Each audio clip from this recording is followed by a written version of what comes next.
Hey everybody, my name is Al Nicoletti. I'm an attorney here in Florida, and welcome to the Al Nicoletti Show, where I bring on real estate super investors, rising rock stars, movers and shakers, and leaders of clubs in their community that educate, entertain, and inspire all things Florida real estate on how you can take your company to the next level. On my show today, I have Joe Locklear. And before I get into Joe Locklear, I have to say how blessed we are to be in such an amazing community in the Jacksonville area. When I was in Miami about 2.5 years ago, I was part of an amazing group and community there. And when I took the job opportunity up here in Jacksonville, I had no idea what to expect with the investor community, with the real estate community. And over the past 2.5 years, building relationships and building connections through all the works and all the stuff that I do in my practice with probates and quiet titles and all of that. It's amazing the people that you end up meeting. And one of those people that I had on my show that I was able to connect with in the community was Adam Locklear, the Locklear group that does a ton of property management, flipping, renovations. And I had Adam Locklear on my show. He's going to be on a podcast that will be coming out pretty soon.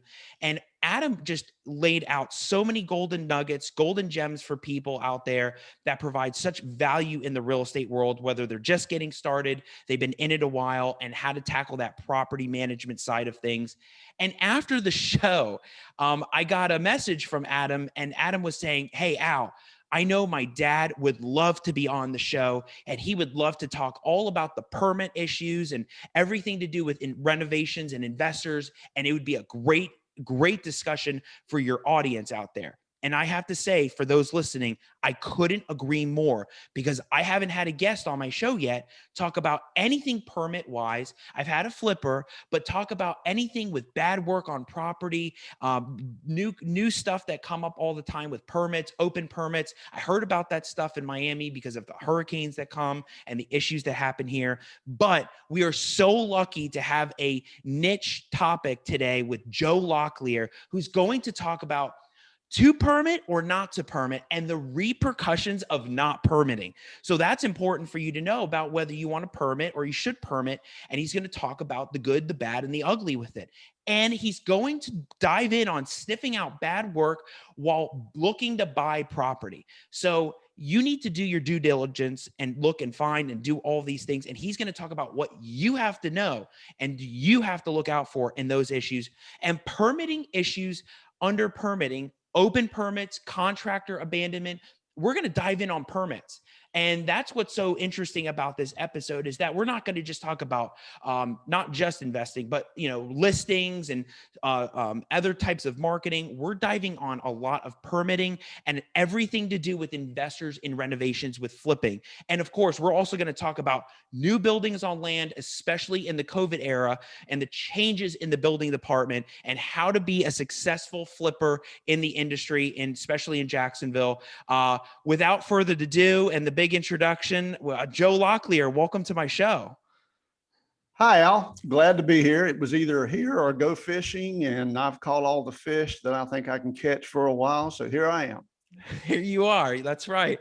Well, I thank you for taking the time to do this. I think a lot of people in the audience that are listening, I think at this time the episodes have been rolling out and people are paying attention to the different super investors and rising rock stars and people like you that have been in the industry for, we'll dive into how long and how you got started, but it's so good to hear the perspective of seeing things in hindsight and then having that knowledge and experience to help others in those situations, especially when COVID hit, especially with any kind of new codes, new building restrictions and permit issues. So without further ado, Joe, please introduce yourself. Tell everybody what you were doing before real estate and what got you into real estate and what was that journey like, that connection? Because what I've learned, Joe, is that it seems that what people used to do in their past life before real estate somehow has that journey connection into real estate. Like if they had a marketing background there and now they're doing investing here, they're crushing it in marketing, and there was that connection. And so I know there's going to be something you're going to share. So tell everybody about the Joe Locklear journey, the story, and we'll dive in. Okay, great. It's such a long story. I'm going to get it real condensed here. I have a 2-year degree in construction management. I came out, I went to work for the city of Jacksonville, started as a draftsman, wound up as the assistant city engineer. Sitting in the office one day, watching the boats go up and down the river, and decided this is not what I want to do until I retire. So I got off into some sales jobs here and there, met a fellow by the name of Bill Oxley, and Bill and I were partners for 6 years. I got attracted to real estate by Ron LeGrand, and not because he was this great big speaker. I knew him when his office was in a fish market, and it still smelled like fish. And he lived next door to one of my best friends, a fishing buddy. I'm really into fishing, and I met Ron. We all jumped into his, I think back then it was about a 1982 Lincoln Continental that he'd bought and paid cash for. Went down to hear Wade Cook talk, and Bill and I decided to start a partnership, and we were partners for 6 years. I sold out to Bill basically because of the 1986 Tax Act. We were doing a lot of stuff where we leased back, gave the investors tax advantages. So to make a long story short, I've been investing a long time. I've bought and sold over 1,000 houses. I've renovated over 400. I've been licensed for 32 years. I'm a general contractor. I'm a roofing contractor. I trained my son, Adam. He came to work for me right out of college. He got his economic degree and decided he wanted to do what I did.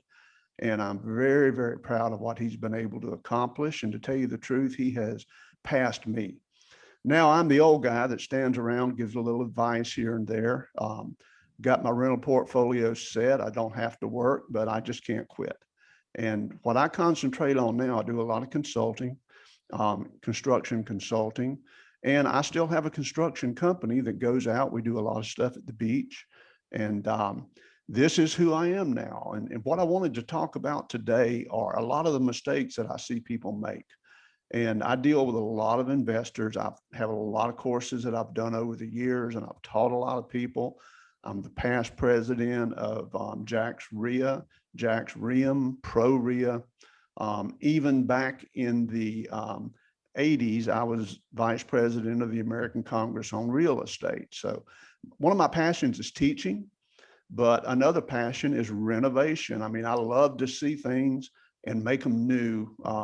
When I was a kid, I would buy a car, wax it up, sell it, and make a profit because I always want to make something better than it is. And that's a niche in the real estate business. It will make you or break you. If you're going to make it through this business, you're going to deal with renovation because in today's market, you're going to have to buy some houses that need work. It's very hard unless you have a lot of money and can wait a long time for appreciation to build equity without improving properties. So that's why I want to talk about this. So next time I have Ron LeGrand on my show, I'm definitely asking him about the fish market thing. And I'm probably going to catch him off guard by it. So it's be a great episode when we talk about that. But Joe, so you do a lot of that construction consulting.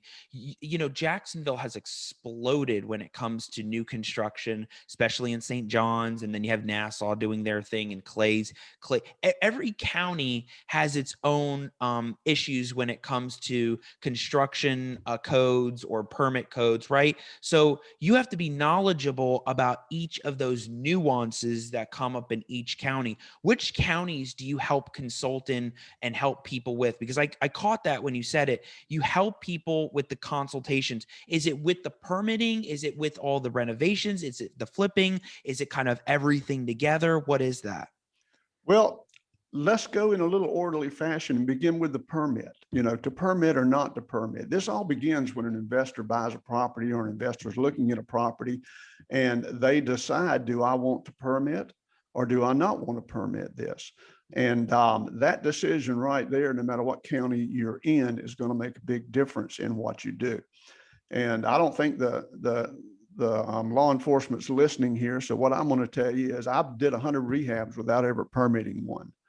This was back in the 70s and the 80s. And, they weren't nearly as strict as they are now. But I got legal and went and got my license in 1988. And so now I'm a general contractor and a roofing contractor, and I do permit the things that I do. but you have to be able to look at a project and understand the extent of it. Let me give you an example. If you're just going in and you say you're swapping out the cabinets and you're doing some paint, and you don't need to permit that. But if you're going in and you're moving a beam, one of the biggest things that people get caught on is everybody now wants an open floor plan. It's the big thing. So a lot of people will go in and they'll say, oh yeah, I'll just take this wall out. Well, that wall may or may not be a bearing wall. And let me give you an example. I have one out at City of Atlantic Beach, where an investor bought the property, put not really a dumpster, some of those bags, grappling bags that you fill with construction debris, and they pick them up. Inspector drove by, stopped, and saw them doing work on a beam that they had taken out a wall, and red tagged the job. She was a friend of Adam's. She called me, and what I had to do was go in, analyze the situation. She thought it was a non-bearing wall, but I got up in the attic and looked. It was actually kind of a semi-bearing wall. And I won't get into all the technicalities, but she shouldn't have taken it out. So I had to go back in and do plans to submit to the city. And I designed a beam to go there. And it's not just a beam. When you look at taking a wall out, you have to understand that the load that's on that beam has to transfer down to the ground. So it's a beam and a footer situation. This one was pretty simple. We did the plan. You know, they could have required engineering, but I did a little bit of engineering on the plan, even though I'm not a certified engineer. They approved the plan, and now she's back to working. And so those are some of the things I do in consulting. Someone else just asked me to do some consulting. They want to put a big garage on their property. They don't understand the setbacks, the rules, the zoning. So I'll go in and do that and take care of that. So what are the repercussions of not doing it though? So for example, I don't know what requirements there are in Duval, but one thing I've heard about, even in Pinellas County, St. Pete, and Clearwater, is how strict that county is with permits. Like, you can't do anything, or the county takes forever to approve it, and they want permits for everything. Or even in like Coral Gables in Miami, there's certain municipalities that require like really strict permit issues. So, are you know, I don't know if you get that choice here in Duval, but what are those like consequences? So let's say in those situations, you remove the wall, forget about the foundation part, but you don't do the permit. How does it affect things later on in a sale or a deal, or title wise, or closings or stuff like that? well, when you go to sell, the appraiser is going to look at the tax assessor, and the tax assessor is going to have a sketch of your house. And if they see something physically that is not on that sketch, like a screen room, a porch, a room addition, I see room additions that were never permitted, then they're not going to certify that appraisal, and you're going to have to go hire a contractor, and you're going to have to fix it. One of the biggest things that you have to watch out for is when you do unpermitted work and you get caught. And I'll give you an example. A home in a real nice area, a block off the river. The people went in and they did a major renovation. They spent $100,000. And a tile guy was out in the front yard cutting tile. And someone from code enforcement drove by, put a red tag on the job. That $100,000 they spent, over half of it is going to have to be torn out and redone. Not getting a permit is going to cost them about probably $30,000 to $50,000. Okay, they could have gotten the permit. They didn't save anything. You know, I have an old saying: I can't afford to save money. They went and they hired some second-rate people to work on the house, and because of that, now they're tearing it all out because it doesn't meet code. It wouldn't have cost them that much more to do it right from the very beginning. And that's one of the things that I want to talk about. I want to start with looking at a house. What do you see when you look at a house? You know, let's call it sniffing out bad work. You're looking at a house and you're thinking of buying it. So you're going to look around and you're going to see one thing. I call it DIY homeowner work. You're going to see some things a homeowner did themselves. And I live in a house that I bought from a homeowner. I got a very good buy on it.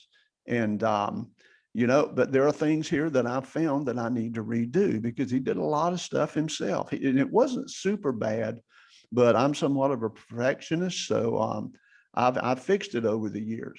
Then you have jackleg contractors. A jackleg contractor is basically an unlicensed contractor. And I have no sympathy for them.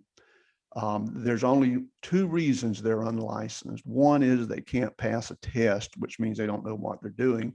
And number two is they can't show financial responsibility to get the license. So, which one of those do you want to deal with?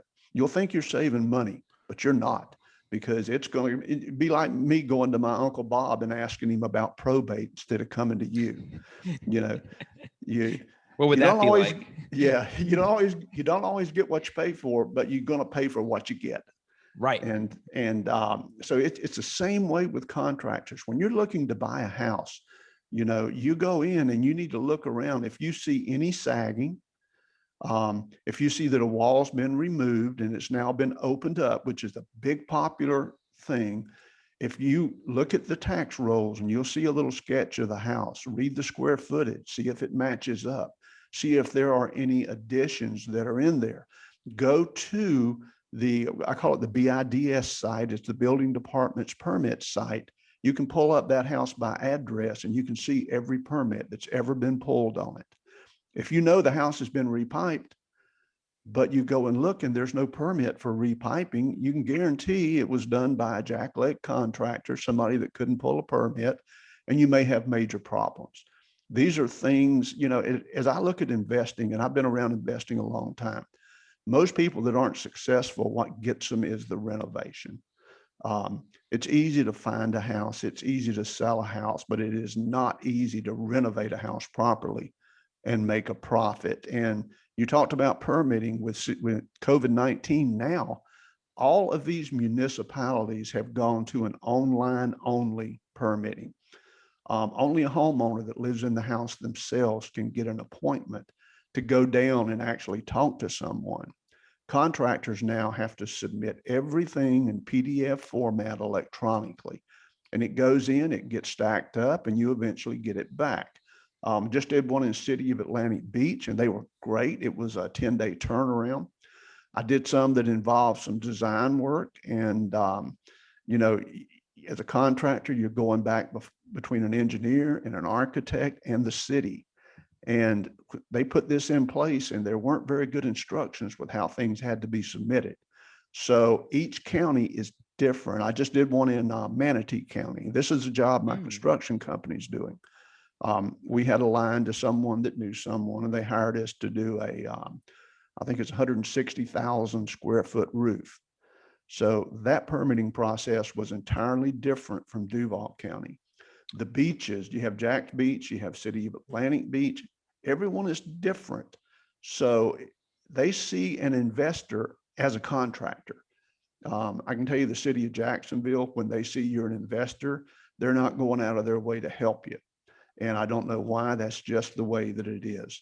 So No, this is great though, Joe, because when you're telling me this, I'm sure there's a bunch of people that are going to be listening, watching on the iTunes, Spotify, YouTube. I don't know anything about this stuff. The only thing I know about permits is a mentor of mine in Miami used to tell me all about the fact that when a Hurricane Andrew came through and the building code was terrible back in 1992, and then everything was flattened in Miami in its own county, changed the building code, and then there were like all of these open permits and permit issues, and how it still affects property to this day. That's the only thing I know about permits, and the fact that Pinellas requires everything. We love hearing even the basic stuff behind this, because people that are listening, watching, you have an audience out there that is, they're professionals, right? Or they could be realtors, they could be professionals, and that they're just maybe getting into investing, or they're just in investing now, or they've been seasoned and they don't even know the repercussions and issues with permits. So, definitely give us as much info on that permit stuff as possible, because even for someone like me, I'm taking it in. I mean, especially when you were talking about like the drawings and stuff with the appraisal. I mean, I'm like, wait a second. I mean, that can affect an appraisal issue if you don't do the permits and there's additions to the house. And then, of course, the different counties, is there a difference? So when you have Manatee County versus something like Duval, do they treat it differently in Manatee because there's more Airbnb, or there's more, a more spruced up community? Like, what is the difference? Like, why do they have those different rules in different counties? Well, you asked me the why of it, and I learned a long time ago, never use logic when dealing with a government agency. They're different because they're different. Now, we have the Florida Building Code. All the building departments, all the counties follow the Florida Building Code. So, if you do things by the code, then they're going to have to eventually give you a permit, but it's the means of how you get that permit that are different in different counties. And as I go through this, I'm going to give you a lot of bad stuff. And you're going to be saying, wow, this is crazy. I don't want to do it. But at the end, I'm going to give you the answers, because the answers are fairly simple. You just have to get some expertise. The first thing is sniffing out bad work. In other words, you haven't bought this property yet. You're out looking at it. I'm going to give you a few things to look at that might need permitting. Room additions. Okay. One of the big ones is carports that have been enclosed, because carport has a 4-inch drop on the foundation, which means that when it becomes a room, now your outside walls are sitting right down on the ground. They're not going to meet building code, and they are going to rot. Now, a lot of things that have been done, I believe it's a 7-year period, and the city hasn't caught it in 7 years. You're probably going to get by with it at a closing, but somebody's going to have an issue with it if it's not done properly. Beam issues. Beams are one of the biggest things that I see investors make mistakes in. They go and buy a house and they look at it and they say, golly, all I got to do is open up this wall and this will be a really nice, great room. Everybody wants a big open room. Well, I've seen some situations where you could not open the wall, because that wall is what they call a shear wall. It's supporting the outside wall against wind resistance, and you just can't take it out.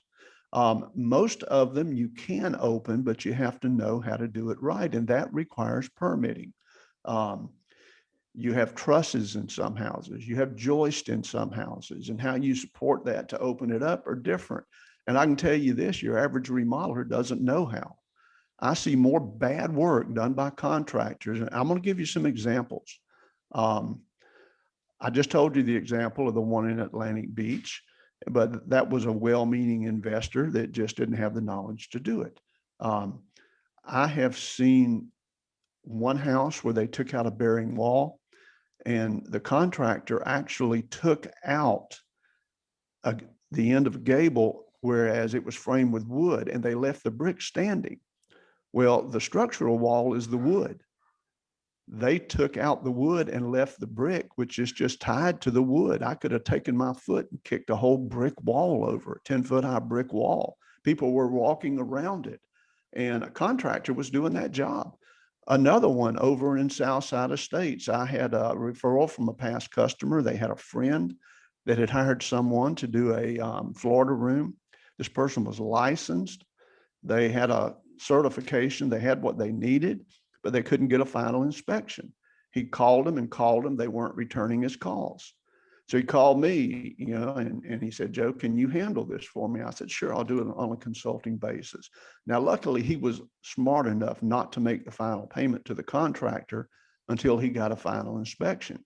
Well, I went onto the city site and I had to call him back and say, look, it's not that he can't get a final inspection. There are no inspections on this job. He went in, did concrete footers, he did framing. All that requires a process inspection as you go along. Even the electrical had not been inspected. So he's in a predicament. This contractor, I don't know what happened to him. I know nothing about his personal situation, but if he states certified, he's not going to be certified long, because he just abandoned that job. And that's when you mentioned contractor abandonment. I had to go in and deal with the city. I had to go pull a new permit myself. He had to fire the old contractor. He had to hire me. We had to go down, dig up some footers, take some pictures. Um, Luckily, I knew someone here in Jacksonville that worked in management with the city. I explained the situation, and they were lenient, but they didn't have to be. They could have making us, or they could have made us go in with an X-ray machine, had an X-ray company come in and X-ray those footers to look for the steel, but they didn't. I went in, took lots of pictures, got a decent inspector.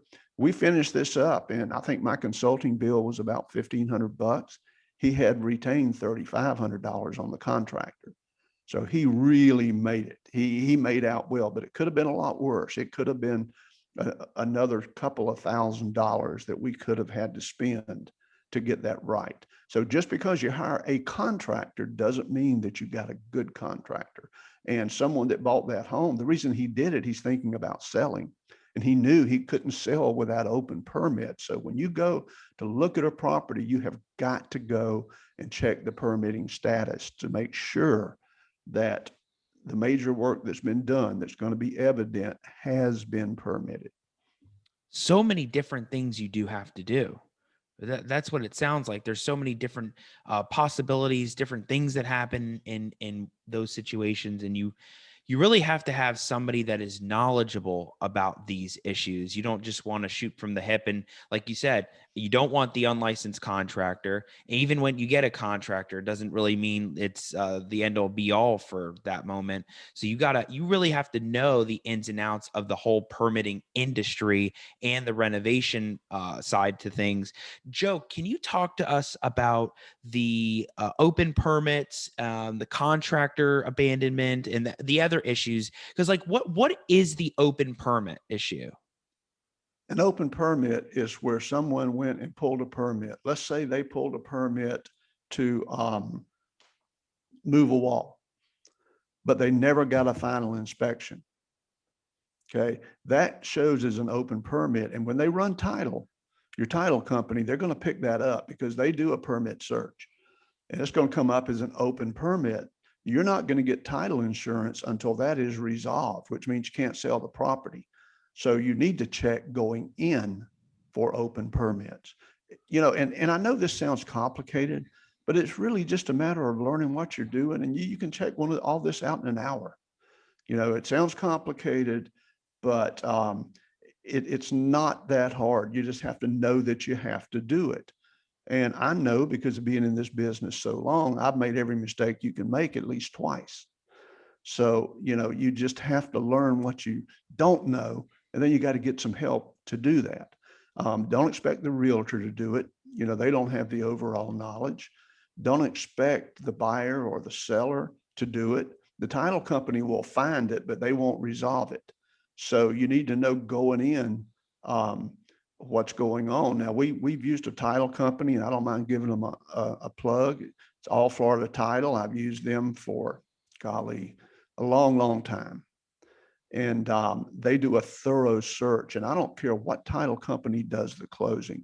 There are some houses you buy, and they say, well, my company's got to do it. I'll say, that's fine, but I got to send it to my title company anyway, because Laura over at All Florida is very thorough. She'll pick these things up. And if you do a closing somewhere else, they may not. But then when you go to sell, you have an issue. So these are things you need to check out up front, and issues that can cause you to have a real problem when you go to resell. And plus, if there's some bad work on that house, I don't know what you're like, but I don't want to sell somebody a property that has underlying issues, especially structural issues or electrical issues.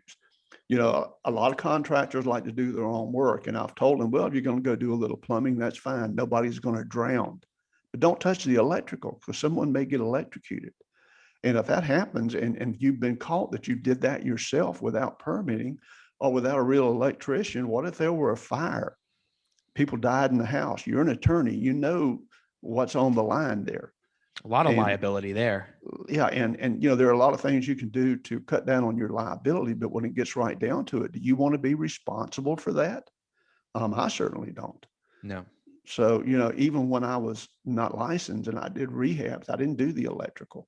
Yeah, we do some plumbing, but you have to, use a little common sense to understand what you can and you can't do, and the people that I see fail in this business, most of them fail in the renovation process because they don't understand what can go wrong. And you may get through 20 or 30 or 100 houses, then all of a sudden it hits you and you get called. And I can tell you this, in Jacksonville, there is a push to stop unlicensed contracting.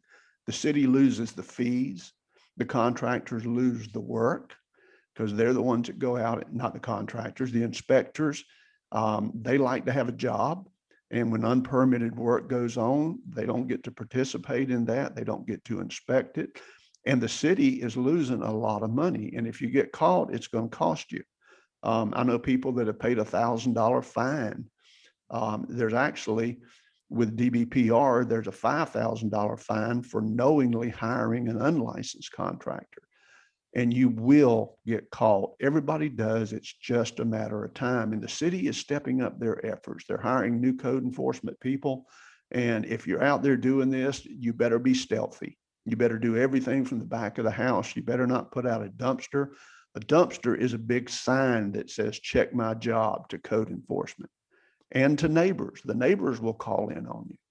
So, yeah, I bet they don't like that stuff going on either. They don't no. want, number one, they don't want to see a dumpster in the front of their property, right? Number two, they want to know what kind of sketchy issues are going on over at that house. So you're right. Neighbors do pay attention a lot more than you think. There's always one, right? There's always one that's looking and peering, going to call. So yeah, Joe, these are great stories that you've told us during this whole podcast. I mean, any stories that you have, I mean, feel free to keep sharing, whether it's successes, nightmares, mistakes. I mean, people can learn a lot from these things. And as you said, like, you really have to know the renovation side, right? So what would be your best recommendation for people and investors to start into that knowledge of the renovations? Is it the courses?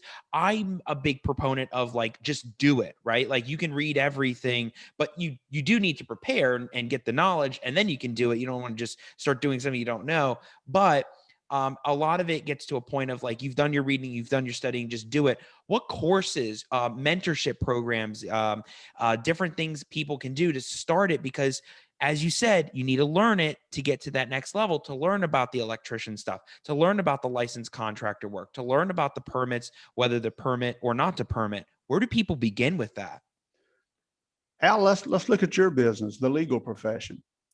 Do I need to understand probate to get it done? You or me? No, me. You. Let's say I got a. You don't. So how do I get it done? Well, you contact someone like me. Exactly. Okay. So if you're an investor, your time is much better well spent investing, finding deals, financing deals, handing them to a realtor to sell for you. Okay. If you want to be a contractor, then go get a contractor's license. You can certainly do that. My son Adam's getting his license. He's about to sit for the exam.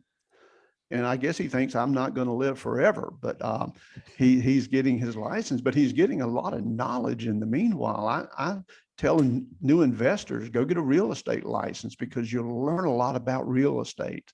You know, deeds, mortgages. A lot of investors don't even know the difference between a deed and a mortgage, yet they're very successful. My best friend is, he graduated from high school, and that's it. If you looked at him, you'd think he was a roofer, which he is. Mm-hmm. He owns about 30 houses free and clear because he went out and he got expertise and he got help there and he learned what he was doing. All these things that I'm telling you is going to scare you. In fact, I used to have a real estate course. I still have it on video, and I call it Gremlins. And I do it every Halloween. Didn't get to do it this Halloween because of COVID, but it's about the gremlins that will catch you in this business. You can avoid them by finding some expertise. Have a working knowledge. And that's good what I'm showing you now, because you're going to figure out what you don't know. And it's going to give you an opportunity to get some help there. Like I say, a lot of this stuff is scary, but I'm going to give you some things that you can look at. Now, let's get back to permitting. Let's talk about under permitting. And I'll give you an example. House on the beach. And I actually met an investor, a new investor here that had invested in this property right on the beach. They had hired a contractor to renovate one of the units. Now, this unit was originally a garage. So they had the contractor who was, he was licensed. He went out and he pulled a window and a door permit because he said, well, we'll just get a permit. Then if they see trash, they won't mess with us. It's called under permitting. A lot of people do this, but they went in and they redid the inside of the property. I got involved as a consultant, and my advice to her was to go back and get this other contractor, just let them finish. Well, they went and they inspected the job, but they saw the work on the inside and they passed the window and the door, but they wouldn't give her a final. Okay. And what they said was, this was never a living unit because it was a garage. Well, they didn't know what to do. So what I told them is go look at the electric meter, take the number off the electric meter, call the electric company and see how long it's been active. Well, that meter's probably been active longer than 7 years, which means even if that wasn't a living unit, it's grandfathered in because it's had continuous power for that long. So these are things that you just need some help with, but under permitting, a lot of people do it. They'll go pull a permit. So when the inspector drives by and sees a dumpster or sees activity, the first thing they do is open their computer and they see a permit and they keep driving. But, some of them are getting smarter than that. I think they'll overcome this. It's a very expensive property right on the beach, but just the fact that they had continuous electric, the city, the municipalities they have no way of knowing if it's occupied or how long it was occupied. So they go by electric consumption. So they had an electric meter. So sometime way in the past, this is not a new electronic meter, it's an old meter. Somebody was living in that unit. And if they can prove that power was on continuous for 7 years, they're not going to be able to make them call it a garage and not put somebody in it. So my advice was just occupy it. They're not going to sell this unit. They're renting it. Actually, one of my guys went over and helped them get it ready to rent last week. The tenant's going in today, I believe, because the power's on. Everything is controlled by power. If you have electric, you're in control. If the city turns off the electric, they're in control. So that is the focus point, is having electric service. Nobody turns off your sewer, but they will turn off electric and water. So it focuses around that. And these are things that you need to be aware of when you're buying. This couple will know next time to check that out before they buy. And that's how most of us learn, it's by making these mistakes and overcoming them. So that's called under permitting. It's very common. Open permits. We just talked about that. That's where someone pulls a permit, but they don't get the final inspection. So when they go to sell or they go to borrow money, getting a loan will key all this too, because they do an appraisal and they'll see that there's an open permit. You may have to go hire a contractor to inspect it, say it's up to snuff, and close out that permit, which means they have to go pull a permit. You ask about different municipalities being different. Now that is somewhere there's a lot of leeway. It's a lot of common sense. Have you been nice to them? Have you not? Have you respected them? Have you not respected them?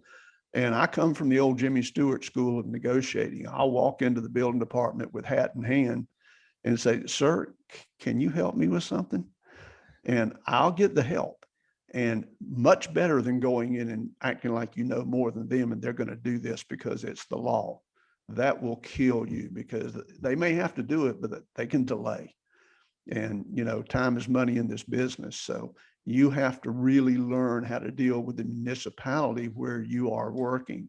And no going in, if you see an open permit, you can demand that the seller fix that. Now, if you're buying something that doesn't come with a warranty deed, like a special warranty deed from the bank, you're going to have to do it. But understand there's going to be a cost involved, and just show that as part of your cost when you decide if you're going to buy this property. I mean, I tell people I'll buy just about any property. Most of them have value. Some are zero. Some houses you'd have to pay me to take. But you just have to understand this, and it's got to be part of your pro forma. Contractor abandonment, we've already talked about that. That is where a contractor just walks off the job. And that's fairly rare. I think I've seen one of those this year, but it still is an issue. And there's another thing, don't pay your contractor the final payment until you have a final inspection. Because if you do, shame on you. And, one of the biggest deals in being your own contractor and hiring subs, knowing when to pay and when not to pay. If you don't have enough knowledge of their trade, how are you going to know when they're done or if they've done things right? So you pay them and then you may never see them again, and you're paying somebody else to come in and finish up. I learned that lesson back in the 80s. I had a roofer, and these guys were Christian guys. They had a Bible study at lunchtime. And he said, look, I just don't have the money to get the shingles. I was in a hurry to go somewhere else. I wrote him a check for $5,000. Never saw him again. Now, that was cheap. This lesson cost me $5,000 about 40 years ago. And I wouldn't give my mother money up front now. I just don't do it. So these are lessons. If you're going to be your own contractor, you're going to learn by the school of hard knocks. Some people listen to me and some people don't. And when I give that speech in person, I have people in the audience. I ask them to raise their hand, the one that have been burned. And if they've done rehabs, it's half. It's about 50% that get burned, doing this themselves.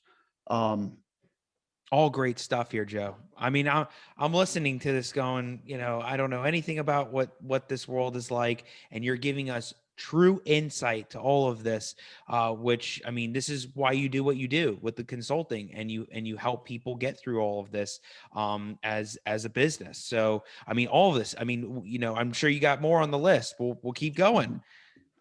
Okay. Let me tell you about one of the biggest things that I see going right now. It's hard to buy houses. Everybody knows it's hard. Now, some people become experts at it. They know how to prospect. They spend a lot of money prospecting. My son Adam's one of them. He actually put 4 houses under contract last week. Wow. Okay, 4 houses under contract in a week. Now, he may not have gotten one for the last 2 or 3 weeks, but he's buying houses in times that other people aren't, because he has become an expert at finding those deals. Not everybody's like that. If you're depending on MLS to find deals, it's not going to happen. They're just not there. You've got to learn the way to find a way to dig them up. So what that means is people are paying more because of competition. And if you go in and you're paying more, but you underestimate the cost of the renovation on that property, you're going to be in trouble. Because if you're doing a flip, maybe your net profit was only $20,000. Well, what happens if the renovation, if you miss something that costs $30,000? Maybe you thought the roof was good because the shingles were nice and clean and shiny, but you found out later that somebody put that roof on over rotten wood, and that happens. Now there goes all your profit, and maybe you're out of pocket. So you have to be careful that you understand things that can be hidden. Latent defects is what they're called. And let's talk about building on new land. I get this a lot. Joe, I got some lots over here. Will you build me a house? Well, right now, the cost of building is very high, higher than I've ever seen it. Let me give you an example. Before COVID-19, I could buy not hardy board, but plywood for roof decking. I could buy it, or OSB, which is oriented strand board for roof decking, $7.99 a sheet. You know what I paid for it last week? What was that? $35. Wow. Now, it's not a little small percentage. Studs, wood studs used to cost about $2 each before COVID. Now they're $4 to $5. A lot of the shipping was affected by COVID. We buy so much stuff from China that when shipping cuts down and shipping costs go up, so does building material. Building material is definitely up. So if you did an estimate looking at a house a year ago, that estimate's no good anymore. Even if you came to my classes years ago, I used to give classes on estimating, and you learned how to estimate. If you don't understand that, you better take your material list take a trip down to Home Depot and update it. If you've got studs in at $2, make them $4. You've got to stay current with what it's going to cost you to renovate that house. And when you talk about building on new land, when I tell people my cost now without a profit is about $80 a square foot to build a house. So for a 1,200 square foot 3-2 rental, that's $100,000 to build the house. Land is not cheap. So the land's going to cost you 20. You're probably going to have another 10 in city fees hooking up to the sewer. So you're in at 130. Okay. And they can't understand that. Well, I can't make any money at that. Well, then don't do it. Okay. Developing land for single family is very difficult. And there are some very large companies that do this. And I know you've even had some of them on your show, but they're doing a big volume. They're building a couple of hundred houses a year, and they're taking a lesser profit on each house. But as an individual, I have actually built for rental in the past, but my costs were a lot lower back then, and things did work. But today, it's very difficult to build on new land and make it profitable.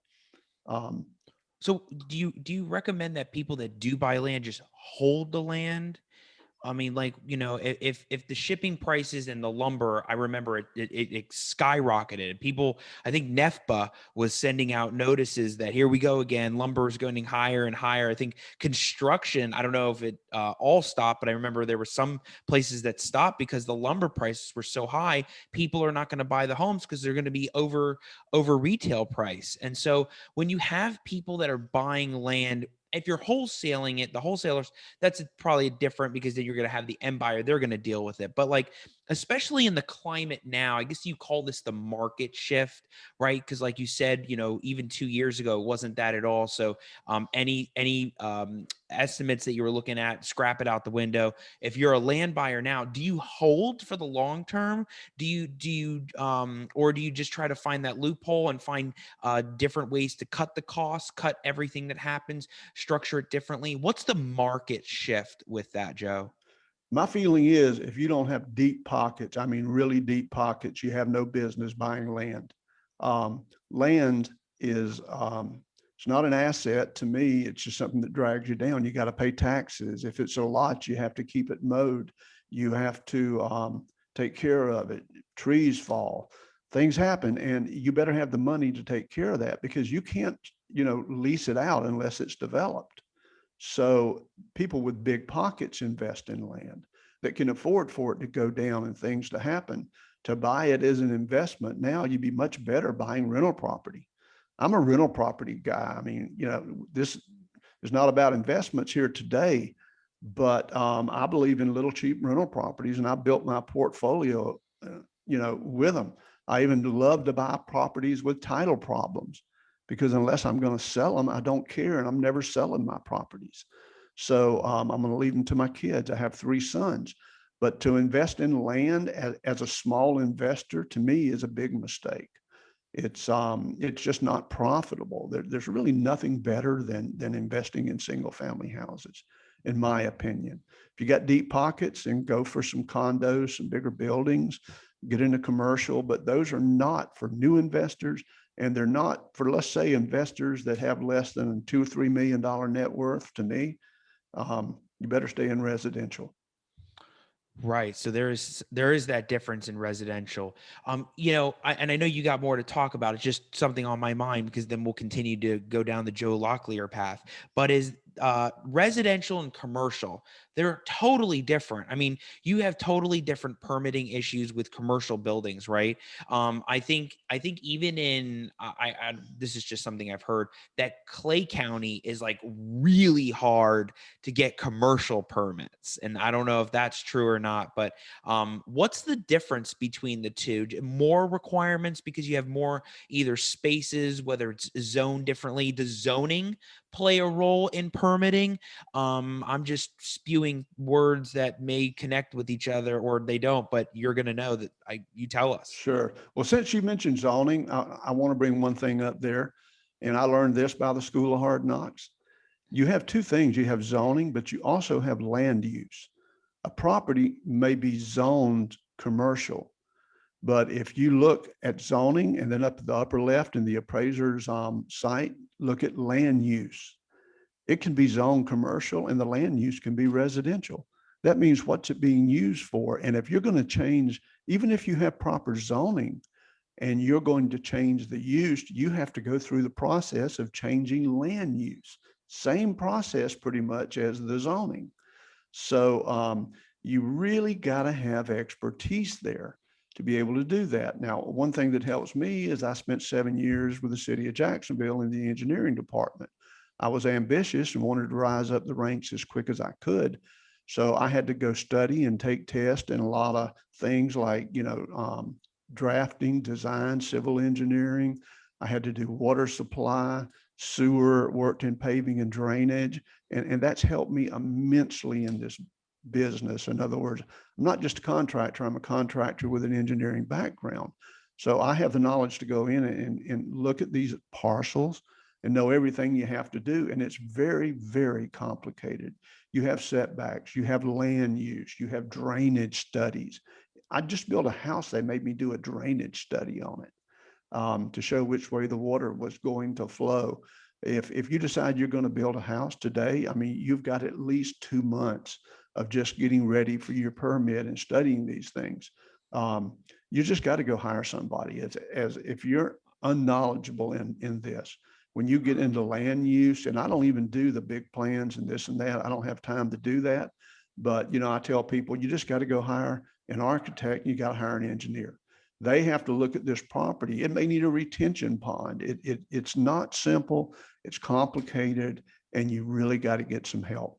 I did a house on Park Street, and I don't think he would mind me mentioning his name, by a fellow by the name of Jayton Kanji. He's one of my students, mentoring students, and I had no idea when I mentored him that his family owned a lot of big hotels. They're building one right now in Yulee, which is Nassau County. And they had to go through the entire planning process. But what you have to understand is the city doesn't inspect large commercial projects. You go hire your own inspector, your own engineers, and your own architects. So it will get done. Once it gets through the planning commission, then you're pretty much done because you're going to have your own people doing that project. And so it's a whole different world. But I get a lot of people that think it's just, oh, I'll go buy this piece of property, I'm going to build a little shopping center on it.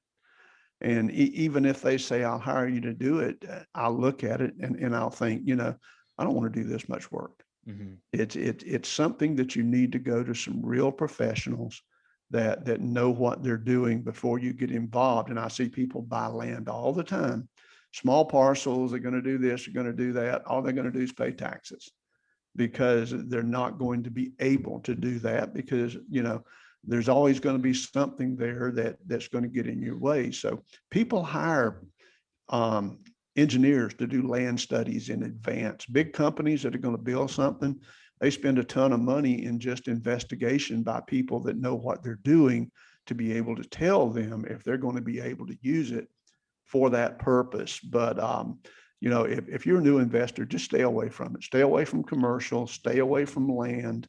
People get drawn into it because it's hard to buy houses. Okay. But that doesn't mean you go out and lose money somewhere just because it's difficult.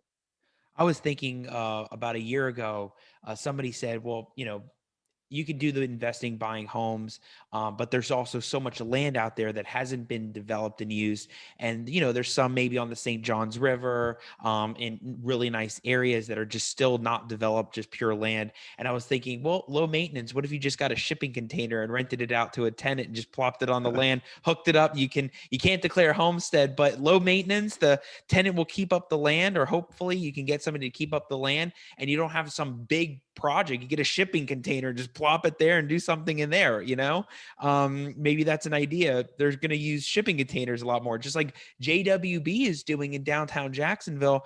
They just decided to do that whole shipping container project. I don't know. That was just something that popped in my head. Is you never know. I don't know what the permit issues are going to be like for that. Right. So Joe, you mentioned something about, you said appraisers and contractors. what are important people that investors and people getting in the business really need to make solid relationships with? So I think that's important too. You really got to, obviously they got to know what they're doing, those people that they connect with, but who are those types that make that tribe of people that they should really connect with? Because there's a lot of appraisers out there, but who knows who are good, or I don't know, you probably know. Of course, connecting with Joe Locklear is the number one connection for all these permit issues, right? And renovations. But who are those different type of people? Well, my advice, especially if you're a new investor, is to hire a legitimate contractor. Okay. Walk into your first deal, understanding that if you break even, it's a big profit. I lost money on my first deal that I did. Bill and I had a partner, and we went in and we thought that we were going to corner the market because we went in a bad neighborhood and did a gorgeous renovation. We got all said and done. We lost about $2,000, $1,000 a piece, but we learned the lesson that we were never, ever going to do that again. And we didn't. And so that was a very valuable lesson. So go into your first deal thinking that if you break even, it's a plus. And I do know investors that have done that, and they've gone right on to their second and their third, and now they're beginning to make money. So, having realistic expectations will overcome a lot.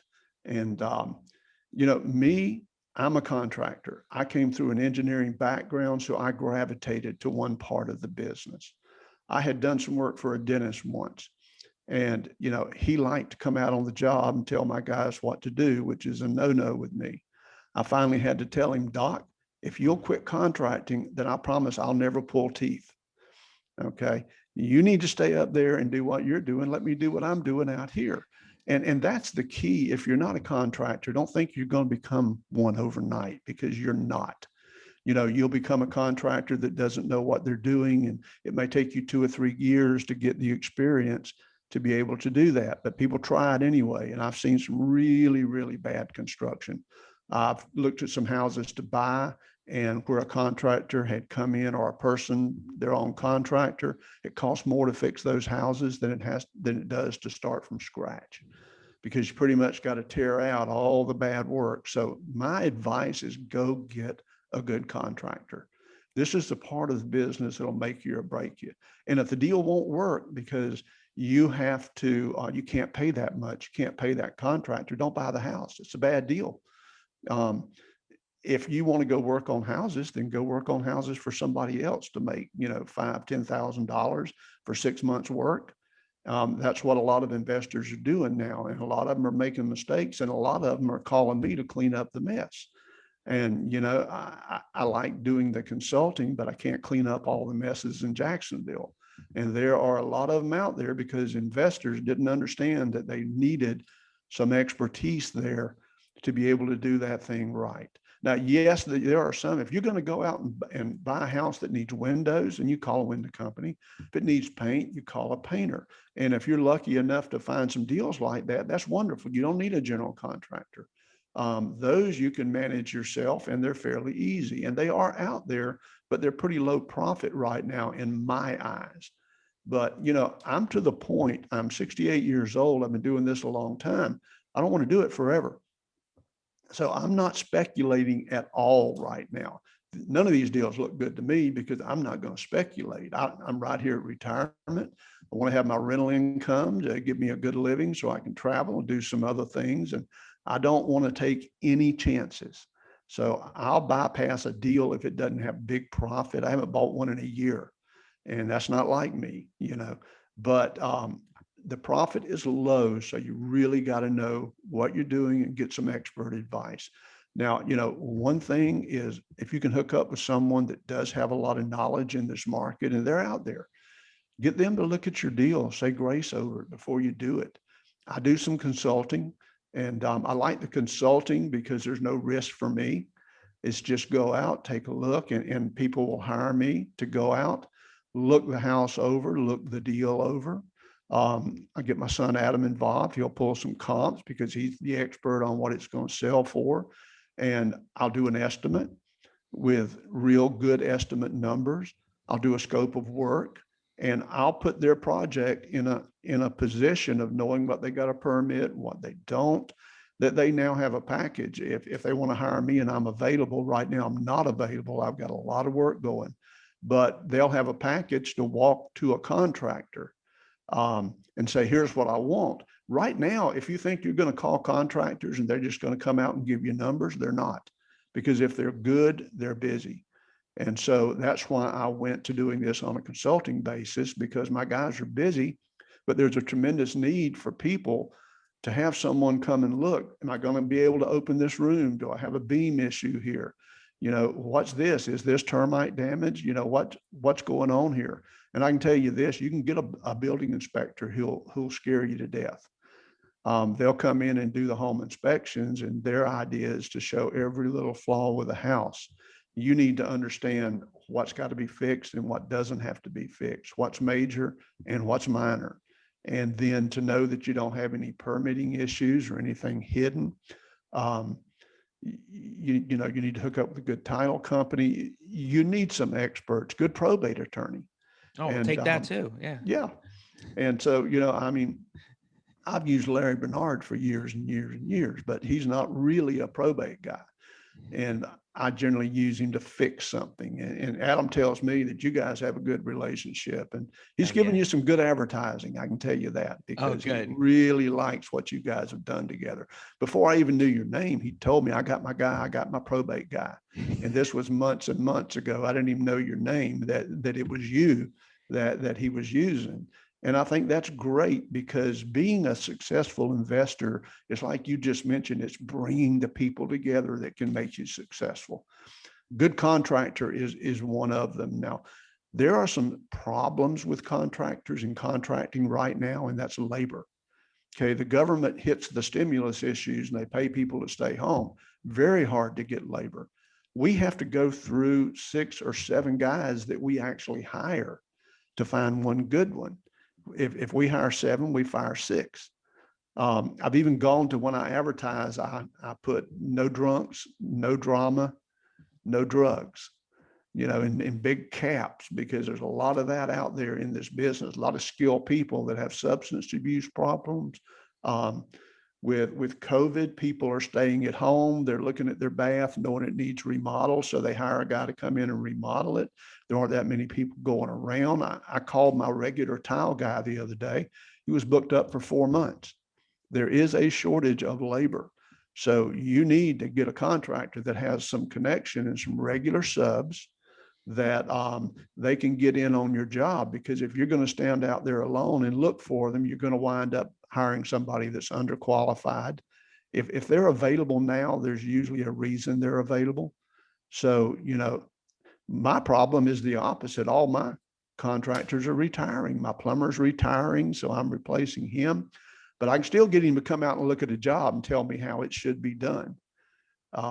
So it's a different market in COVID.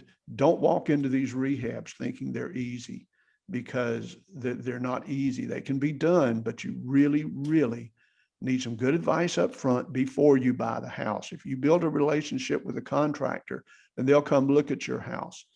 I have people call me now and want a price. I'm not going to price anything.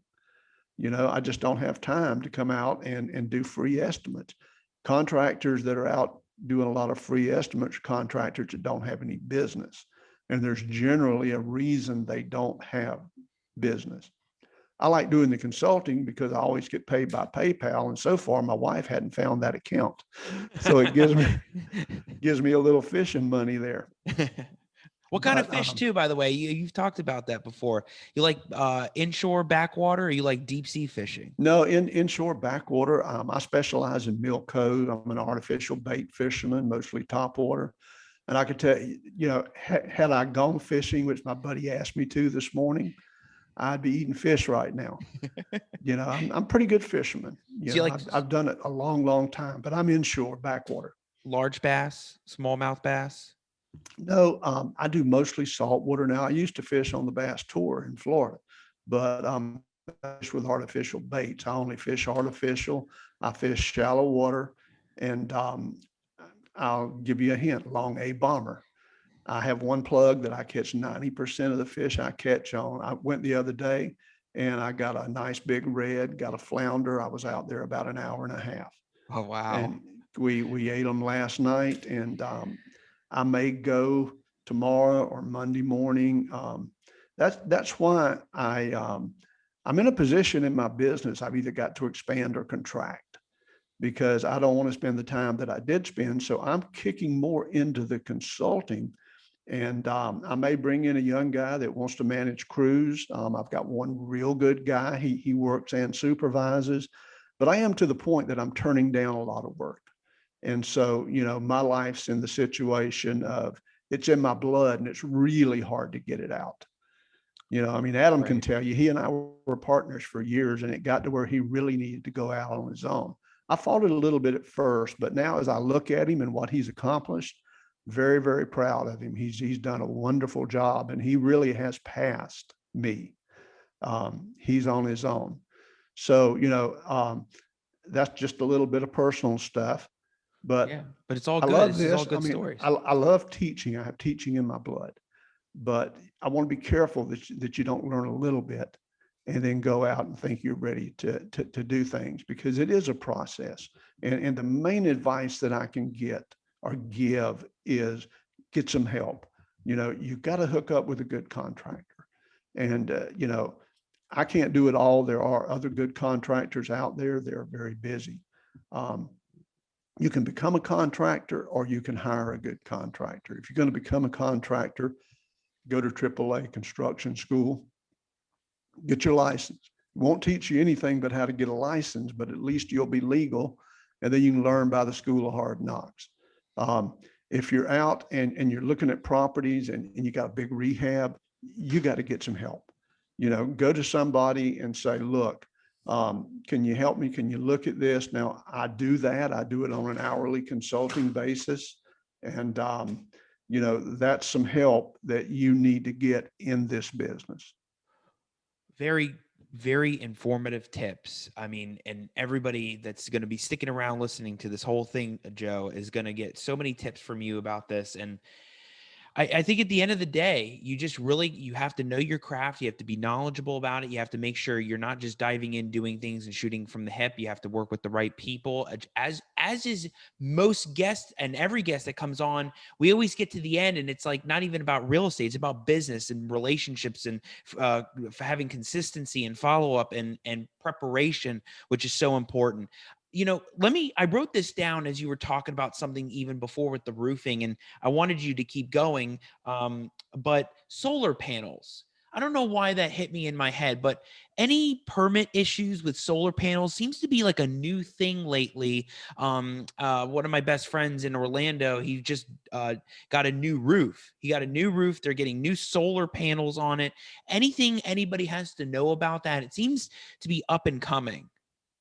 Well, solar panels are permitted, and they're usually installed by people that I believe they have to have a plumbing license. If they're the water type, if they're the electrical type, they have to have an electrical permit. Most of the companies that do that are companies in business with licenses. Do I like to see them on a roof? No, because I don't like anything that penetrates the shingles. But they do put them on racks, and if they do it right, you're not going to have an issue. But while we're talking about that, what about these little satellite dishes? I get fighting mad on my rentals when I go out and I see that satellite company has come and actually drilled a hole in my roof and then basically caulked it with a satellite dish. I have that in my leases, that it's absolutely not allowed. I make them put a pole in the yard and mount it on a pole. They don't have the right to do that because the renter really can't give them that, but they do it anyway.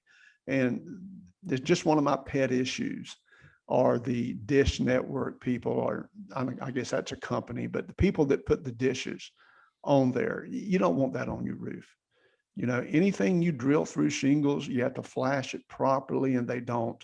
Little caulking is not going to stop it from leaking, and doing roofs, tear them off. You're going to see a lot of major damage from that. And let me throw in one little tidbit about roofing. There's what they call a roof over. A roof over is when your shingles are not excessively deteriorated. maybe they're curling up a little bit, they're dried from the sun, and you go in and you put more shingles on top of it. Is it legal? Yes, you can do it. But you need to recognize that, because if you have to go redo the roof and it's a roof over, it's going to cost you about 20% more. The way you can tell is they use a starter strip at the edge of the shingle. So if you look at the eave, right where the shingles come to the front or the back or wherever, look at the eave, you should see 2 layers of shingles. That's because they put one layer down backwards and then they put the other layer over it. 2 layers. If you see 3 layers or more, it is a roof over. And the problem with roof overs is when you put that second set of shingles on, you don't know where there's rotten wood. Unless your guys are really sharp and they're watching, because a nail doesn't bind, you can actually have rotten wood under that roof. I've seen some that would cave in. So if you have a roof over 3 layers, get a roofing inspection. Just a little tidbit there thinking about roofs. Yeah, that's a great tidbit for people. We need those tips, Joe. Everybody needs to get these tips, because there's just so many investors, and you're talking about Florida too. I mean, there's just the influx of people coming from the New York and California, and I think after the Texas storms, they're going to be coming to Florida too. So people have to know all these tidbits when it comes to all of this stuff. I heard a story actually recently that there was this deal where the septic tank hadn't been changed, or it hadn't been changed to code, and there was no permit for the septic tank, and the county increased the fines. I think eventually became like a $50,000 fine of accruing over like 10 years. It's amazing that things like even that cause issues with permits and open permits. And I mean, we could keep going about this. I keep hearing different things. I'm thinking of all these different stories that have happened that have killed even probate deals, right? The probate made a ton of sense. It was super easy. A mom dies, 2 kids, everybody agrees, but then they pull title, and then there's all these liens and nuisance liens. And so it's amazing how the permits play a big role in all of our deals and everything that we have.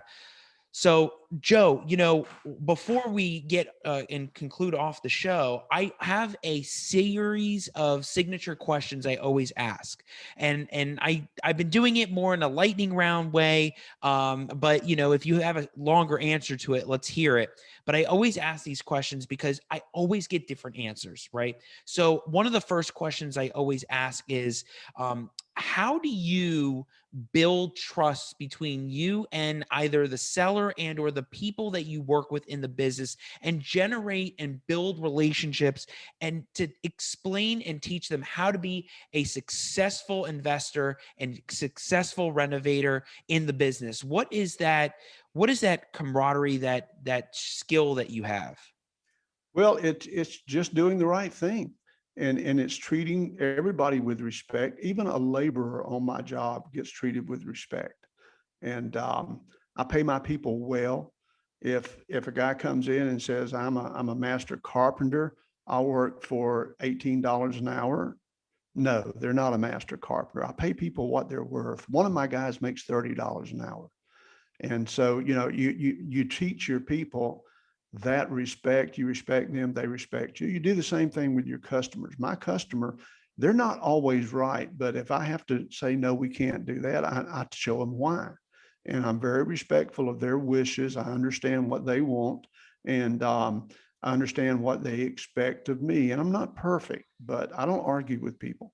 I go in and I explain, and if it ever gets to a point that I can't do what they want because of code or some of those issues, I just politely say, I'm sorry, I can't do that. You're going to need to get somebody else. But as long as they're working with me, let me give you an example. We're doing a renovation out at the beach, 2 blocks off the beach. It's a $50,000 just interior renovation. It's on a bed and breakfast that is being converted to vacation rentals. Well, she called me the other day and she said, look, Joe, I'm in a bind. She had one to rent. She'd hired a handyman. They didn't do what they were supposed to do. And she had a person coming in about 5 hours.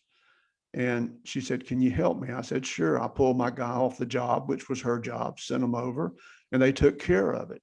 She emailed me back. Wow, that was my guy's name, Tony, that was out there.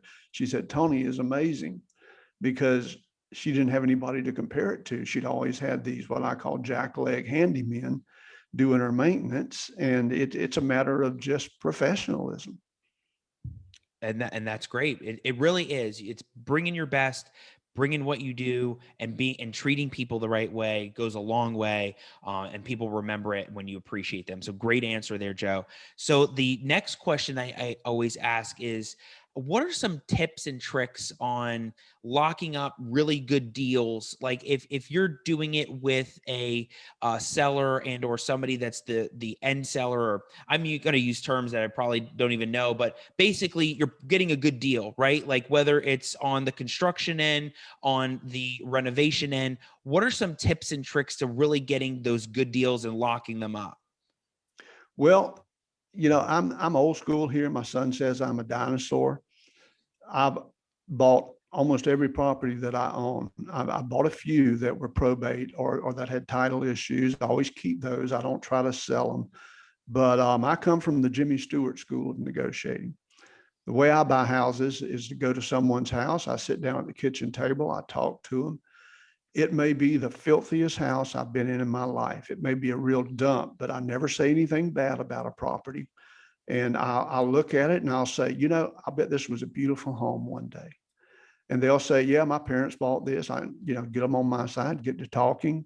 I may see a doggy door and I'll say, do you have a dog? No, a dog passed away. And I'll say, yeah, my dog passed away. I grew up over in Highlands and we buried him in the backyard. And oh yeah, Fido's in the backyard now. And when I get through, I would look at them and say, I can promise you one thing. If you sell me this house, it'll be beautiful again. It'll be just like it was, because I'll come in and I'll renovate it and I'll do it right. So I've always depended on salesmanship to buy houses, but that's very hard right now because, you have bank foreclosures and you have those things.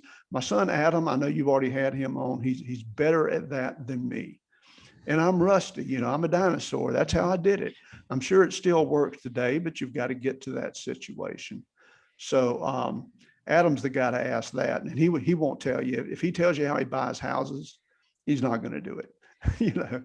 And Adam's answer, his answer was, bring the contract to the house, bring it there, because everybody seems to miss that part about when you go to the house. And what if they say, hey, I want to sell it? Well, do you have the contract with you? Oh, yeah. So he's like, that was Adam's answer. Bring the contract, actual physically have it with you. And that is a great tip for people out there, right? And you bring, not only do you bring it, you have it filled out and signed. So all they have to do is sign it. If you negotiate a different price, you just line it out and you both initial it. So yes, that's people miss the smallest things. Yeah, I know. And it's the small things. And even when it comes to consistency and follow up and all of that, those are key and core principles when it comes to business. So, and I love the dinosaur reference. It's really funny that he talks about that. Eventually, I'm going to have like a spin-off series of the Al Nicoletti show that's going to be called Roaming with Dinosaurs. And it's going, yeah. And it's going to have, I'm going to try to get attorneys that have been in the business for, I don't know, 30 years. And they'll have special qualifications to be the dinosaur. And maybe they don't just have to be attorneys, but people like Larry Bernard. I really want to have somebody like Larry Bernard on that's been doing it for 30, 40 years, that is a master of the craft when it comes to solving those unique things in the real estate world. Because from time to time, I call Larry.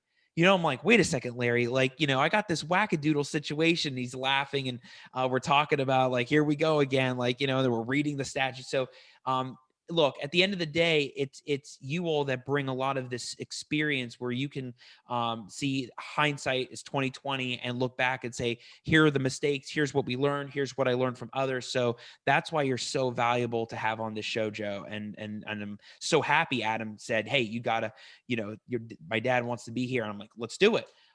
So Joe, also my final signature question is, I get so many different answers. And if probate is not the answer. You know, I can't get off the show without talking something about probate in some way, shape, or form. We have to talk about probate, but I get different answers on this, right? So from time to time, it may be title companies, appraisers, lenders, and I know you're going to have some different answer, and it may be something we did talk about. It could be things that are getting in the way. Maybe tenants aren't letting you in. The lumber prices are high, shipping is high, costs are high. What do you find is the biggest deal killer in the real estate world for you? Well, when you say deal killer, do you mean you can't buy it or you lost money because you did buy it? The things that stop you from buying properties, I mean, I look for an opportunity. Let me give you some examples. I have a property right now. I put it under contract for $26,000 about 10 years ago, and it came back. There was an open FHA mortgage. It didn't have a satisfaction, but they never foreclosed on it. So I knew that they weren't going to come take the house. It also was on a tax deed, which that's just wait 4 years. So everybody said, Laura, my title agent said, don't buy it, Joe. It's got title issues. I said, well, what's the worst that's going to happen to it? And she said, well, you may not be able to sell it. I said, well, I'm not going to sell it anyway. I went back to the seller and I got them down from 26 to 16 because of the title issues. I wound up buying the house and I've had it ever since. And it's been a fantastic investment. My tenants have paid it off. Recently had an opportunity to sell it for $85,000. I was in it under 30. I have really built a portfolio of title issues. I love title issues, but I'm not flipping them. So time will clear some stuff up. And if I ever go to sell it, I'll come to you and you'll take care of it. Yeah, you find the probate and there's something going on there, or property's titled in a trust and everything's a mess with the trust. Yeah, those unique things that come up from time to time. It's all about solving those issues, especially in the probate world, right? Because you find that those deals, and I don't know, maybe before me it was always this, well, it's going to be 9 to 12 months, and now it doesn't have to be, right? Like it could be 2 days, it could be 2 weeks, it could be 4 months. It's a lot better than 12 months, 2 years, you know? So yeah, you have to find solutions to the deal, and have everybody come together and find the right people to work with on those deals. But we have to talk about probate, right? So Joe, what probate deal have you ever done, or what is probate to you in your world that you've seen that you can shed light on for people, that would help them? Because for the real estate world, I really try not to talk like a lawyer. I do my best not to sound like any big words, any use any terminology. And I think at the end of the day, it does help me because I like seeing it from the other perspective of you all out there. I think the more I talk to you, the more I talk to Adam, the more I talk to investors and realtors, I see it from a different perspective. And I think that just helps us all when discussing the matter, because probate real estate is just another real estate transaction with a puzzle. And if everybody could figure out the puzzle, or the lawyer figures out the puzzle, that's the good part. But what is probate to you in that world of real estate? Well, I'm kind of a bottom line guy. And I have seen probate come up, and I have had attorneys fix the probate, Larry especially, and then I bought the property. But one thing I want to know up front, is it probate or is it that you just don't own the house you're trying to sell me? Because I see a lot of that. They say mama died, this, that, but it comes down to the fact that the wrong person signed the deed. And now, this person trying to sell me this house doesn't own it. So if you're dealing with individuals, one of the first things you want to find out is, do they own the house? We assume this. You may be dealing with somebody that has zero claim on the house. And I'm sure you've seen that before. So, you can save a lot of time and a lot of effort by finding out who you're dealing with up front, and do they have the right to sell the house? Because if they don't, no amount of probate in the world is going to fix that. You got to find out who really owns the house. And you can really find a lot of that out too, doing due diligence, maybe pulling title, reviewing the deeds, because the property appraiser doesn't always have the most accurate information when you just pull it up. Mhm. That name may be the person that's either paying taxes or submitted mail to say, hey, can mail come to this house? So it doesn't necessarily mean that's the person there. But yeah, it's that person of authority. I mean, who are you? What are you related to this? Are you just a random person?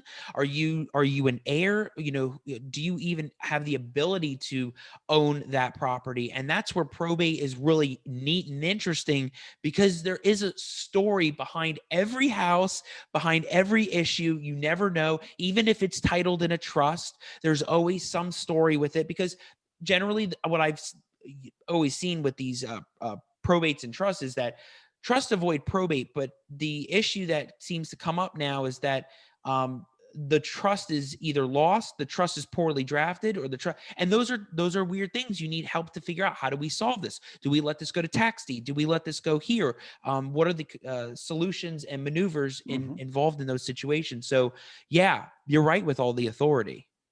Right. Well, on the trust, I'll give you a word of advice there. Let your attorney be your trustee. Mark Warda is an attorney in South Florida that wrote a lot of the trusts that we now use.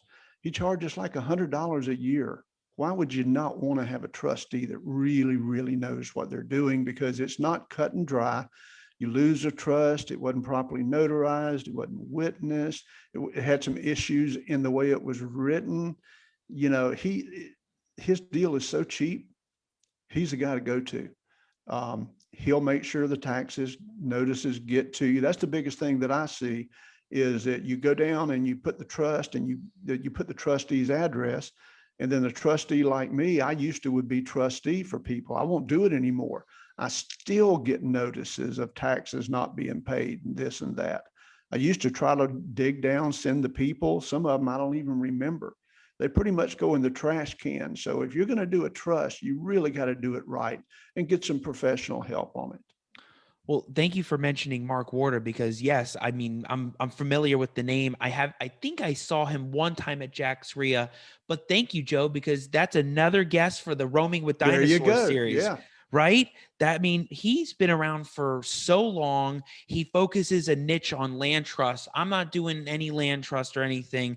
Because I figured out what the niche is, and that's the probate and all the unique stuff. Mhm. But Mark is knowledgeable with that, and he has that service that he does the trustee stuff. He does courses on teaching land trust, which is a whole Mhm. other discussion on not LLCs, but the privacy to owning the property in a trust, but the beneficiaries aren't known. You can't show that whole. We'll bring him on. How about that? We'll bring him on. He'll tell That'd us be the whole. fantastic. Yeah, that'd be great. So look at that. This is a great show with Joe Locklear. So we'll bring Mark Warda on. I'll ask Ron LeGrand about the fish market and plenty more new things that are going to come up on the podcast. So Joe, so much info, so much stuff that we talked about. I loved hearing everything that you talked about. I know the audiences. I can't wait for micro content, the quote cards. I know there's going to be great quotes that are going to come out, the full length that'll be on iTunes and Spotify. So, Joe, for those that can get your contact information, I'll make sure we post any social links, phone numbers, emails. So, let everybody know where they can get in touch with you. And most importantly, who are you looking to get in touch with you? Well, I love email. My email address is just my name at gmail.com. So it's JOELOCKLEAR at gmail.com. I check my email a dozen times a day, and that's the best way to get a hold of me. Um, I'm in the position of, I like doing the consulting. I like solving issues, like doing plans on renovations and those kind of things. And we are doing renovations. I have about 4 underway right now. And one of our regular customers, the third job they have for me is doing 7 condo conversions at Atlantic Beach. So we are in a growing phase. If you have a big rehab, something, let's say over 40,000, then I can probably get to it. If I can, I'll tell you that I can't. And that's why I like doing the consulting, because that's easy for me to do. I can do it quickly.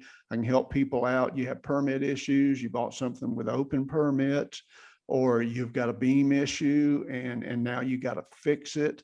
I like doing the consulting. Can't promise I can do the work because I do the consulting. Because assets are limited right now. It's really hard to get workers, and it's hard to get good contractors. And you mentioned up north. One of the funny things is when I see someone that just moved down here from up north and they're in the construction business, I know that they come down and they're green to Jacksonville, but they're not green to construction. I've been successful in bringing them in and gotten some good people that way because they have a reason for coming here. You know, they wanted to get out of the crowded conditions, and we all know the big city life is not what it was, and Florida is up and coming. We're so lucky to live in Florida, and I've been able to get some good people that way, because if there's somebody that's been in Jacksonville for 30 years and they're looking for a job, you don't want them.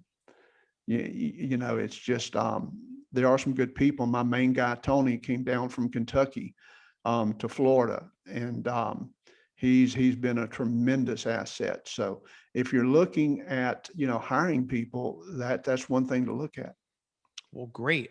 Look, everybody can get in touch with you, Joe. We'll make sure we have all the social links, the contact info, especially with the consulting that you've been doing a lot more lately, and you talked about that on the episode. So we'll make sure we have all of that there for everybody.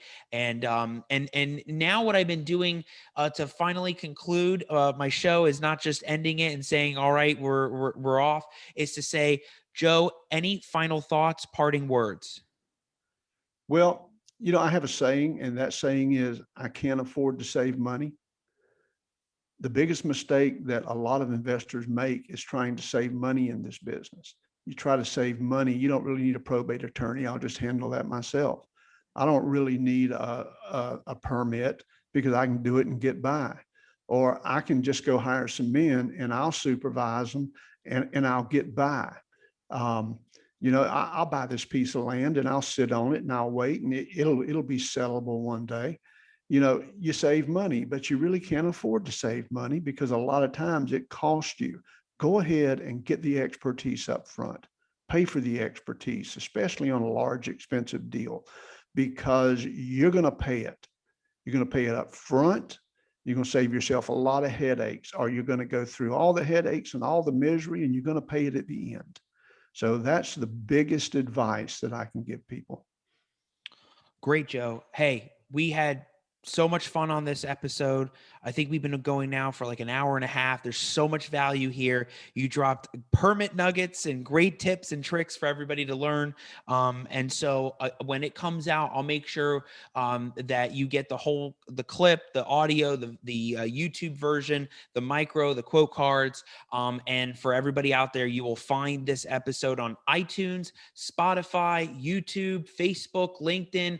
It'll be everywhere. Plenty of places that you can find the Joe Locklear episode. So, Joe, thank you so much again for taking time on this day and being here with me. And I can't wait to further the relationship with you and Adam that has been amazing in the Jacksonville community. And like I opened up with, I am blessed to be a part of this Jacksonville community. There are so many different communities out there, whether it's in Tampa, Orlando, Miami, but there is something very unique about the Jacksonville area, especially that we have these groups with the Yellowbirds, Jax RIA, Jax REIM, which is Adam's doing that one, right? Yes, yes, we didn't found that. We took it over years ago, but that is, you know, it's kind of been low key because of COVID-19, but we are back now. I think we had about 30 people get together actually Thursday night, and it was really, really good. We talked about flipping versus building a rental portfolio, kind of a give and take, you know, who's on this team, who's on that team. And that is a really, really good organization. Adam is kicking up his Facebook group. So, you know, you would want to get involved in that too. So we have a lot going on, and it's all centered. I mean, I make no bones about it. I'm not doing this for fun. I'm here to make money. Even though I'm near retirement, I don't really need the money. I still want to make it. And we're all at Jax RIM and in, you know, Locklear Partners, we're all about making money for everybody. That's really why we're here. I hear people say, I've been on my job so long and I'm never going to leave it because I love it. Well, let them cut your paycheck and see how long you hang around. Right. You know, as unlike some organizations that get on to you because you're doing business and this and that, and you're buying a property from this one. We're not like that. We're here to do deals and we're here to make money. And build relationships and definitely have a good time doing it. That's the whole idea, is that you're enjoying the work and you're passionate about it, and makes all the difference. So yes, having that group is super important, especially for the community, brings people together. I'm so happy that, the Locklears have really done that with Jack's REIM. I haven't been at a meeting yet. I definitely will have to show up at the meeting. I think Adam's got me speaking at some point. So I got to look at the calendar. I think we put it down, but Joe, again, loved it. Can't wait for it to come out for everybody to see also. And thank you again. Thanks again for being here. You're very welcome. And maybe you can be on my podcast one day. This is my first podcast, by the way. You did amazing. You and Adam are like the same when it comes to the speaking. I mean, you know how to do it. You let it roll. You just say what's on your mind, and you did great. You were just natural at doing it. Fantastic. We'll do it again one day. Yes, we definitely will. You'll give me more stories about permits, and we'll get school permit 2.0, what we didn't learn in permit 1.0. So thanks again, Joe. You bet. Okay, everybody, if you want more content like this, make sure you check out the Al Nicoletti YouTube channel, the Al Nicoletti Facebook page, and the business page. There's all this content with probate, quiet titles, partitions, and all these other videos. And of course, make sure you check out the Al Nicoletti Show. You can find it on iTunes, Spotify, all these other places. It's definitely on YouTube. The micro content's posted on Instagram, Facebook, and LinkedIn. And you can find the Instagram at Attorney Nicoletti. There's all this content out there weekly, being posted weekly, and every episode that's been on the Al Nicoletti Show, including this amazing one with Joe Locklear that'll be on there. So make sure you tune in, and I will see you next time on the Al Nicoletti Show. Take care.